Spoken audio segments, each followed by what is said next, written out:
Nearly 3 years after Russia invaded Ukraine, aiming to take down Kyiv in days, President Trump's national security advisor Mike Waltz won't say who Trump blames for starting the war, Russian President Vladimir Putin or Ukrainian President Volodymyr Zelensky. Here's Waltz at a White House briefing earlier today.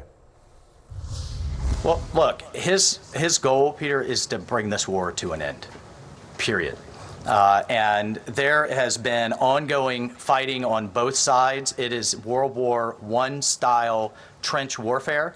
His frustration with President Zelensky is that you've heard is multifold. One, there needs to be a deep appreciation for what the American people, what the American taxpayer, what President Trump did in his first term, and what we've done since. So some of the rhetoric coming out of Kyiv, frankly, and insults to President Trump were unacceptable. Let's discuss with CNN senior military analyst, retired Admiral James Stavridis. He served as NATO's Supreme Allied Commander. Sir, thank you so much for being with us. You heard the National Security Advisor there. I wonder, do you think that Trump describing Volodymyr Zelensky as a dictator and arguing that Ukraine started this war is helpful in that greater goal of ending this conflict? No, I don't. And those are both near Orwellian conclusions to make, meaning they just don't make any sense.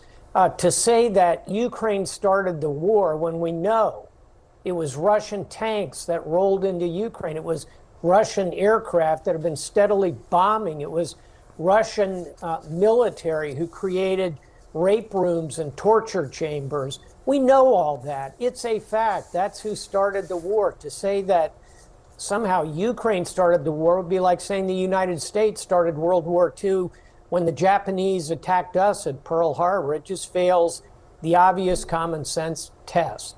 And then secondly, talking about Zelensky as a dictator also just doesn't add up. He's duly elected. He's quite popular in his country. All the polling I've seen has him at 55 to 57% popularity, quite high, particularly for the leader in the middle of a very tough war.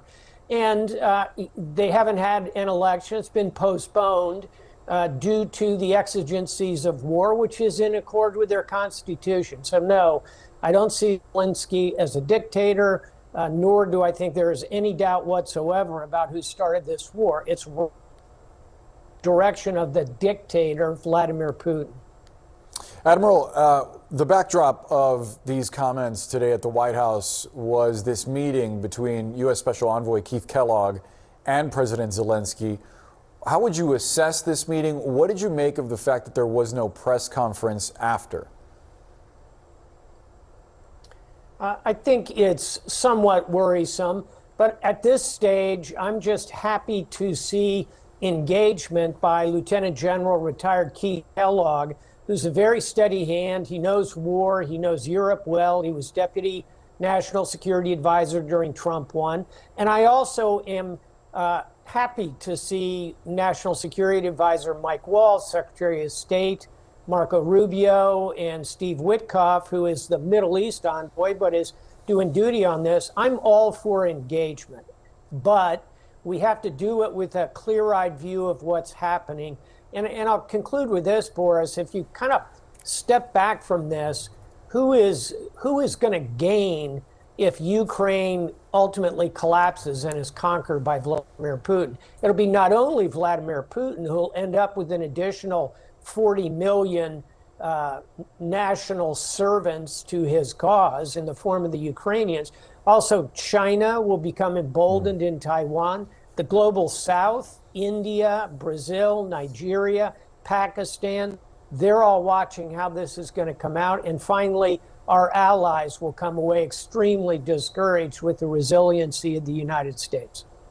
I wonder, Admiral, how you think the world would see, specifically our allies, would see any kind of brokered deal between the United States and Ukraine when it came to these rare earth minerals.